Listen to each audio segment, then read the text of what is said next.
And within the discussions around the 2030 targets, the theme of this webinar is very much looking at whether or not we need targets for renewable and decarbonised gases.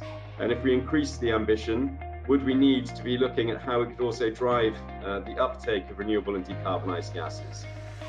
I've got the pleasure to be joined by three experts on the matter. Before the crisis, we have seen 50 million families in the EU that were facing energy poverty. So with higher unemployment rates and a 10% increase in energy needs per household that they are locked down, the situation will worsen. So I do expect increasing distributional effects of energy and climate policies to achieve ambitious targets. We want to work on economic, financial and social measures, and we want to improve competitiveness and resilience of the European industry. We will have a high demand for gaseous energy carriers over the next decades, also in 2050. And if we want this to work, we need to decarbonize the gas sector. I think heads of state and government have agreed that there's going to be a common vision of achieving climate neutrality by 2050.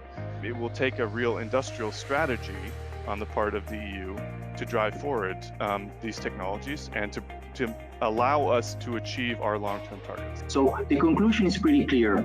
Despite the massive production potential in Europe, it is unlikely that renewable gases and hydrogen will easily work their way through the market unless adequate support is put in place.